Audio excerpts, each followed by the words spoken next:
Hey, I'd like to welcome you to another episode of Mission Matters. My name is Adam Torres, and if you'd like to apply to be a guest in the show, just head on over to missionmatters.com and click on Be Our Guest to apply. All right, so today is a very special episode where we have Arnold Volker on the line. For those of you that maybe caught our last episode with each other, we announced that Arnold would be an author in one of our upcoming books, and I am proud to announce, book is live. It's out there. We'll be talking in depth with Arnold about his writing and also his contribution, and of course, getting into Inventor U. Again, for those that are not familiar with Arnold's work, he's an inventor, activator, and founder over at Inventor U. So first off, Arnold, just want to say congrats. Book is out. How do you feel? Yeah, thank you. I've gotten a lot of compliments. I'm just very proud just to see some things, that I wrote in paper, and a little bit of it it's about my son, and his involvement in my company, and so just watching his pride and reading, about his story is kind of written in a book is kind of double cool. Yeah, I like that, and I'm in. It is double cool, and I'm a big fan of the Inventor U platform, and I know that you're also working now. I feel like this is breaking news because I don't think we talked about this the last time. I know you and I have spoken offline, but you're working on a scorecard, so we'll get into that as well. Yep. But just to get this episode started, we'll start this one the way that we start them all with our Mission Matters Minute. So Arnold, we at Mission Matters, we amplify stories for entrepreneurs, executives, and experts. That's our mission. Arnold, what mission matters to you? The mission that's very important to me is just inspiring people to invent and create, and kind of about this book, also tying together is more about youth. So I have a good story to share about my son and how he did a lot to help save our company, but just inspiring others to create. And I believe everybody's an inventor. So if you think about what an inventor is, they're tireless and driven, and it kind of inspires us to create and bring more of those traits out of ourselves. Fantastic. Love bringing mission-based individuals on the line to share why they do what they do and how they're doing it, and really adding value to the marketplace. So great to have you back on. For some of the listeners that didn't catch that first episode, and by the way, for our listeners, we'll put a link to that in the show notes so you can catch the in-depth deep dive we did on Arnold's background and some of his work and how he got started. But maybe just a brief overview, Arnold, and how you got on this path to Inventor U. Yeah, I own a manufacturing company in Minnesota, and I love the creative side. And we always have entrepreneurs and people coming in that want us to help them, manufacture their widget. And and I've done a lot of business brokerage and things like that. I had a business broker license and things. And so I enjoy that side of it. And, how do you create more of what you enjoy? You just get more involved into the things that you enjoy. So I enjoy helping others. And, I'd heard about this book, so that kind of leads all together of just trying to help others. I think we all have a creative side, and we've all had ideas and can relate to, boy, I thought of that, but I never did it, Yeah. whether it's the umbrella in your drink, or somebody thought of all these goofy things. I love it, and as we've grown to know each other more and more, I'm always thinking about like how these inventions work. I'm always thinking of new ideas. I'm like, before my time's done on this earth, Arnold, like, mark my words, I will invent or make something. Yeah, I'm in. I love it. I love the concept. I grew up in a shop. My dad growing up was a business owner, auto body shop. So I grew up in a shop watching him make things, and I always wanted to tinker and figure things out myself as well. So I thought, from the standpoint of reading your writing, it kind of took me back to my youth and thinking about making things. So your specific title was Young Inventors Change the World Every Day. Why it's important to raise your children with an entrepreneurial spirit. Like, what was the inspiration for this? Well, like I said, quick story. When my son was 12, he wanted a go-kart. And I said, if you want a go-kart, you better figure out how to pay for it. And I brought home a piece of scrap metal, and he literally came up with a shooting target, and he's 12. And so shooting with a BB gun, airsoft. And that literally led to him being on the front page of the local paper, which is picked up by the national paper. And so at 13, he spoke at a national conference, and we ended Wow. up signing a 10-year manufacturing agreement with a large shooting target company. And it led to, a 10-year manufacturing agreement and shipping like a semi-load of targets every couple weeks. So, Yeah. so it kind of became this little thing that, really helped our manufacturing company survive. And now he's 21 and still very, I think, inquisitive. As kids, I think that's what's exciting about kids is, they're not intimidated of just brainstorming, and they're not held back by all these different things that we have, and even, little things, just like I have a mug, that it's got on there, Frank Epperson, invented the popsicle at age 11. Chester Greenwood invented the earmuffs at 15. Louis Greenwood, the braille at 15, the trampoline, which I think I talk about in that chapter, Mhm. was 16. So, I mean, it's just a simple inspiration of, kids come up with great ideas, and, Mhm. why can't we do that too? We all need to unveil that kid in us more. Yeah. What do you think it looks like to create the environment of not, and I don't want to say killing or stifling, like I don't know what the word is, but I feel like when we growing up as kids and adults maybe start, obviously responsible for us, want to make sure we're safe, want to make sure we're okay, but little by little, some of that like inquisitiveness, as you to use your word, is sometimes chipped away. And it Yeah. sometimes kind of leaves us like little by little. We may not even notice it, like that curiosity. What do Yeah. you think are some of the things that help keep that in place? I forget the statistic, but by the time a kid is 2 or 4 or something, they've been told no so many times, and some kids are more resilient than others. And I think being, as a parent, being supportive, and I remember my son coming home, and I said, well, let's try to make a perpetual motion machine. And I bought the biggest magnets possible that we could buy off the internet. And the first thing he did was try to put them together, caught his brand new shirt, ripped his shirt right in half. And it's like, oh, we're not telling mom. So I think just having that curiousness Mhm. and willing to try things, it's just very contagious. Mm. Whether you're with a bunch of your friends and you start brainstorming something, just once you start getting to that brainstorming piece, it gets the ball flow Mm. rolling. So, so maybe speak to the parents out there for a moment or two. Like if they notice that their children, because I mean you're helping, and we'll switch over to talk about the adults as well through Inventor You and how you're helping them bring their ideas to life. But for the parents out there that are listening, going a little bit further into your chapter, like what kind of things would you tell them if they notice like their children have some of that entrepreneurial or even inventor spirit in them? Like how do you advise that they maybe help cultivate that? It's I think a lot of times it's natural for parents to go into sports and things like that, but and those are all good things. But just spending time with your kids, you naturally will see things that they're more interested in. When my daughter was younger, she was really into making jewelry. So pretty soon we're out shooting porcupines and making porcupine jewelry, and she was selling it at the local antique mall, or where they take things on consignment. So I mean, I think every kid loves crafts and things. So it's trying to figure out what that unique thing is. And to me, there's nothing better than being a parent.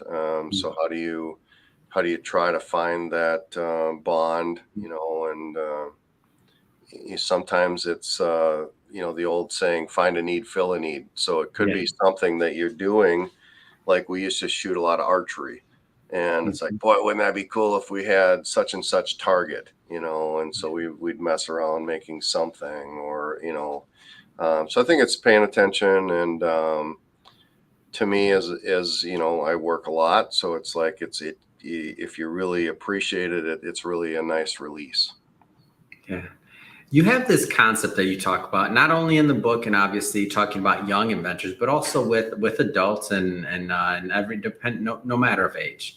And that's that concept of everyone is an inventor. I still find that like really interesting. It's one of the things that I ask myself is like, how am I an inventor? Like, what can I do? Like, can you Yeah. just tell us a little bit more about what that concept means to you? Well, the concept is, in a sense, we all need motivation. And Mhm. so, like I said earlier, if you think of an inventor, what's the first things that come to mind? I Yeah. mean, they're tireless. They keep trying, how many ways to, fail at a sticky note, or, Mhm. 3M, it was a failure, but it turned out to be the sticky note, or Yeah. Edison with the light bulb. It's like, Yeah. so there's some famous quotes around that. It's like he figured out how many ways to not make it before he finally made it. Yeah. So I think just the resilience, and I don't know, that's the cool part of it. Yeah, I agree with that. And the idea that we don't, there's going to be people that will pursue that type of life full time, but then there's also, the business owners like yourself, myself, that maybe have ideas and they want to make them into a reality. It might not be their full time job or their Yeah, life's mission, or but that doesn't mean that they shouldn't pursue that idea and that there's not an actual way to get it done. So yeah. and in speaking on that, maybe let's just kind of set the stage for that part of the conversation by just telling us a little bit more about Inventor You. Yeah, and I think the way it came about, and just maybe to back up to a little bit on that last Yeah. question. A lot of times, we all get down. I mean, the last couple of years has been extremely hard. The last Since 2008, as a manufacturing company, it's been extremely challenging.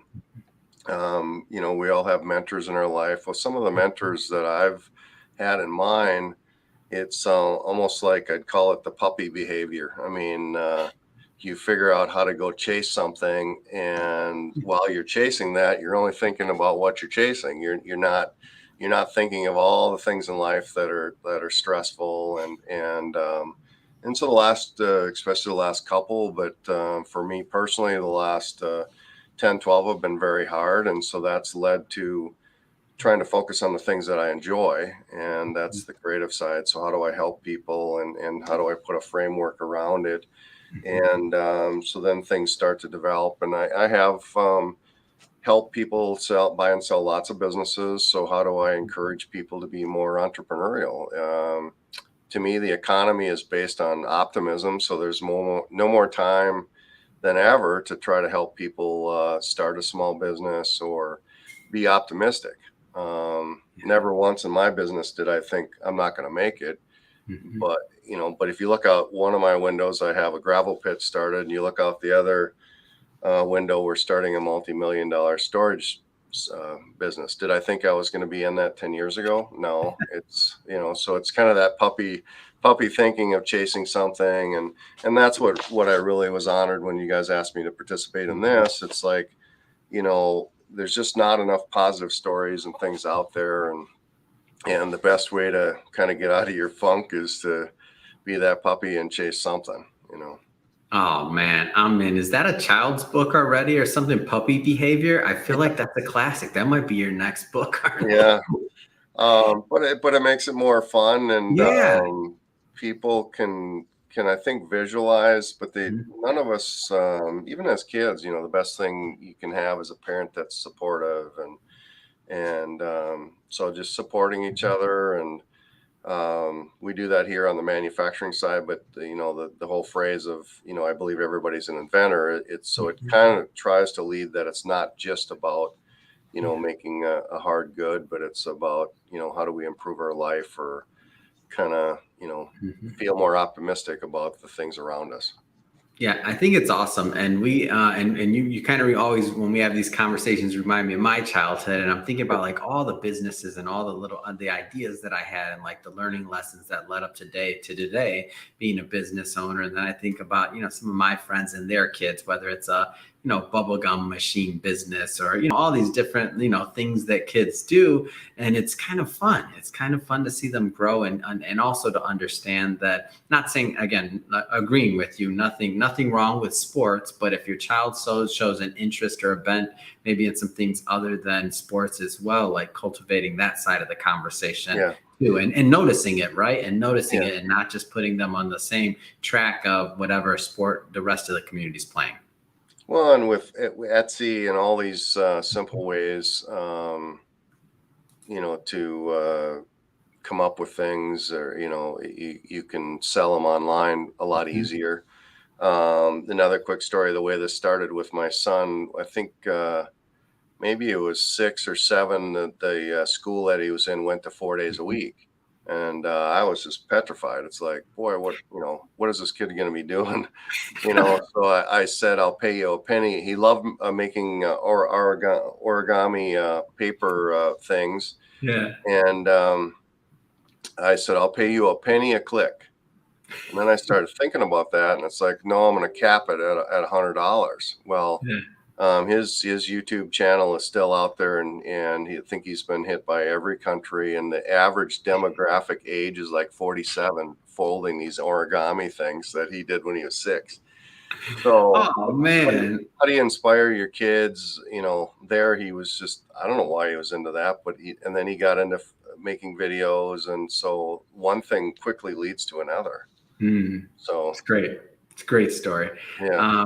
So I want to get further into this, and not to put you on the spot, but I do have to hear about this entrepreneur scorecard that you're creating. I understand it's still in development, but tell us a little bit more about your vision for this, because I'm excited. Once you start tinkering and wrapping your head around something, like the first thing I think is, oh yeah, Arnold is working on another project. I can't Yeah. wait to hear about this. He Yeah. doesn't have enough on his plate already. He's got to do more. Tell us Yeah. more about this scorecard, Arnold. Well, I think a lot of people just don't think of themselves as entrepreneurs, and how do I encourage, people. And so I've done some classes and things on how to buy a business, and so how to kind Yeah. of value a business. So kind of the scorecard thing started with that, Mhm. and done a few different Zoom classes around it, and that was off the chart. People Mhm. just liked it because it kind of removes emotion. A lot of times, things get emotional. You decide to get into something because of X or Y, and to me, I always say you don't make a good decision from a position of weakness or emotion. So scorecards, that's kind of how they come about. We've looked at buying many different businesses and things, and so I kind of hold myself to this. If it doesn't score this much, I don't pursue it. So I started thinking about, well, how do I inspire entrepreneurs, and so I came up with kind of 25 different categories about creativity, resilience, and so you kind of go through this self-assessment, and it kind of helps maybe all of us kind of see where we're strong and where we're weak. Mhm. And on the flip side, I think we all should have those group of mentors or peers around us, to help encourage and support. And but a lot of times when you think of Mhm. entrepreneurs, you might get intimidated by it. So the goal of this is to kind of break it down a little bit, and it'll be fun to, there's some great self-assessments things out there with boy, I'm drawing a blank now, and there's some I've had the kids take when they were young, like Yeah. personality type traits. And so it's in a sense to try to encourage people, Mhm. and kind of makes the conversation piece, because you don't really think about, you hear about businesses when they either make it through a struggle, but how did they make it through the struggle? What was that perseverance or drive or faith, or yeah, what are the things that make up that kind of ingredient? Great. Yeah. I'm a fan of ones. I heard you were developing this. I mean, I'm a fan. I've taken every Myers Briggs or Yeah. ENTJ, everything I love it. I mean, I Yeah. feel like every time you go through a scorecard or some type of self-assessment type tool, whether you're doing it by yourself or with a team, like there's always some type of self-learning, self-reflection. It's even just that pause, like Yeah. in our life, to kind of be able to have that space to say, like, who am I? Which we don't do very often.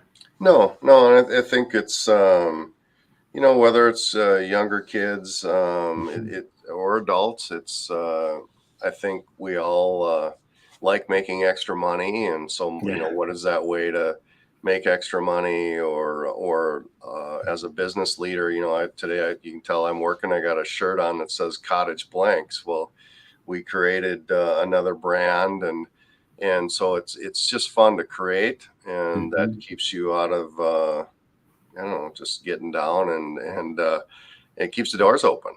Yeah. It's like anything. If you can inspire yourself and your team around you, you're going to keep going. So Yeah. So speaking of inspiring and supporting, tell me about these Inventor activation sessions that you're doing over at Inventor. What does that look like? And tell us a little bit more about the process. yeah, so you can go to my website. You can book a 30-minute consultation, and it's Mhm. kind of meant to just understand what your goals are, and how I can help. I mean, I have a fair amount of experience, anything from packaging to marketing, and sometimes it's I'm a firm believer in coaching, whether you're in sports or just a business coach. So in a sense, I'm like a business coach to try to help you get out of the weeds and kind of get this thing going. So I've had some great people sign up, and it's fun how much you learn just even helping. But my goal is to help others, but I always get something out of it, so it's inspiring. Yeah, it's great. I think I mean, it's a big win, and to have some, and the fact that you're hopping on the call. I think one of the interesting things about just your vantage point is because you've talked to so many people about their ideas. You have obviously you're as a business owner yourself.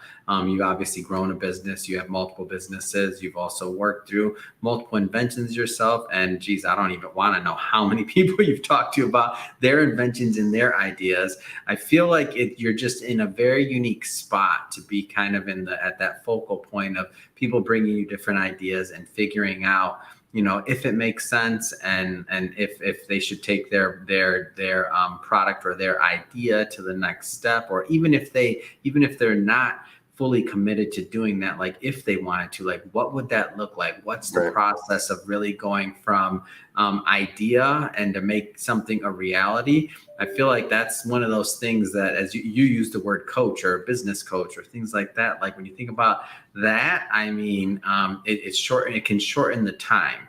It can shorten Yeah. the time, the learning curve. It can shorten the learning curve to how long it takes for you to get started, to how long it takes you to get to launch, and everything in between. Yeah. So I think it's a great service.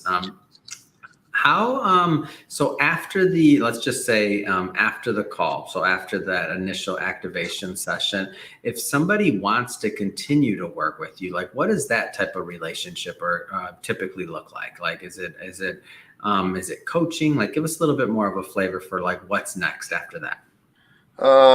It's like a business coach type setting. So, you and I would identify maybe some goals for the next call. Mhm. Sometimes it's simple things like people maybe think they have a really cool name, but they haven't went and looked at the patent and trademark office to Yeah. even search and see if that's available. Or because it's funny how many roadblocks you can come Mhm. into. Just boy, I didn't think of that. And so it's around, specifically. Sometimes it's software, sometimes it's ideas, sometimes it's actual products. So I think just identifying, some scope of, have you marketed it yet? Have you made a prototype? Um, some people are way further along. Mhm. Some people, that was never my goal of getting into this, but sometimes people say, well, can you market it, or can you they just want a royalty. And so I mean, I have another little form to fill out, and it's kind of helps assess where you're at with your particular process. But goal setting and trying to be a supportive person. What do you think, and I know there's no one size fits all to this, but what do you think are some of the top things that hold people back from pursuing their inventions? Like, what normally holds people back? I think fear of failure. They don't think it's just not them. I'm not an inventor. I mean, so they kind of have these beliefs, the limiting beliefs around themselves. I know for me personally, how I got into this is I was doing business brokerage, and the founder of this company where I'm at now said, "Arnold, you're way more entrepreneurial than you give yourself credit." And I never thought of it that way. And my career and everything took a right turn. And that's why I think it's important to try to support people. And you just don't. Sometimes you don't see your own traits, and you think, boy, I can't get financing, or there's all these limiting beliefs. So how do I help people remove some of those things and just help them get started? Yeah, it's great. Well, I know you got a lot on your plate. I mean, so so happy and excited to bring this to my readers. Your newly published book. We'll put the notes in the link to the book in the show notes, so people can just click on it and head right on over and pick up a copy, because I know I want them to get your full writing, of course. That being said, a lot on your plate. What's next? I mean, what's going on next for Arnold? I think just helping, like my son, he's right here. So we just he's working on a new project, and it's fun just to be involved in that side of it. We have products that we've made 60,000 units of, and we're still trying to improve either the process or so it's a lifelong thing of trying to look for ways to improve, products, and that applies even to us as individuals. Every day is a learning experience. It's awesome. Well, if somebody wants to connect and learn more about Inventor U and connect with you and your brands, I mean, what's the best way for people to do that? You can go to Facebook, or social media. If you can type in my name, just Arnold Volker, it'll pull up. Otherwise, go to our website, inventor-u.com, and just request kind of that free half-hour inventor activization. It'd be just to have a fun conversation. And if there's any way I can help, I'd love to. It's perfect. And we'll put all that information for everybody listening. We'll put all that information in the show notes, so you can just click on the link and head right on over. And speaking of the audience, if this is your first time with Mission Matters or engaging with our platform, we're all about bringing on mission-based entrepreneurs just like Arnold, to inspire us, to motivate us, and to really let us know how they're doing what they're doing, so we can all learn as well. If that's the type of content that's interesting to you or sounds exciting or engaging, I mean, we welcome you. Hit that subscribe button, because we have many more mission-based individuals coming up on the line, and we don't want you to miss a thing. And Arnold, again, so excited to have published your work and to be getting the word out there about it. And then also to have you back on the show, of course. Always a pleasure working with you. Thanks again for coming back on the show. Yeah, I appreciate it. I'm really grateful for being in this, and glad that I was able to do that. So I appreciate it. Thanks for all your support.